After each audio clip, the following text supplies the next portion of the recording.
our IFB102 project, we decided to expand upon one of the projects listed in the task sheet and create a desk, email and Twitter notifier.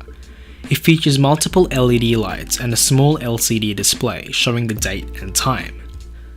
This device incorporates the following components: the Raspberry Pi 3B Plus with an acrylic case, a breadboard for easy prototyping, a few 220 ohm resistors, a few male-to-male and female-to-female jumper wires, a 16:2 LCD character display, and multiple LED lights for notifications.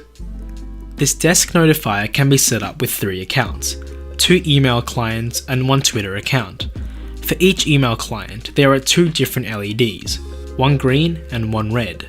The green LED indicates the presence of 1 to 9 unread emails, while the red LED indicates 10 or more unread emails. Both LEDs remain persistently lit until the user marks their emails as read. To automate the process, crontab is used to schedule the code to firstly run on the initial startup of the Pi and every minute thereafter. For the Twitter account, there is a singular blue LED. This blue LED blinks for a few seconds when the script is able to find a tweet with a particular hashtag, but doesn't remain engaged like the email notifier LEDs. For each new tweet featuring that set hashtag, the LED blinks for a few seconds and turns off. However, unlike the email notifiers, the user can't directly influence the state of the Twitter LED. The Twitter code is designed to run constantly once executed, but in order to initialize the process, crontab is used to execute the script upon startup. The LCD display shows the current date and time based on the system time of the host Raspberry Pi.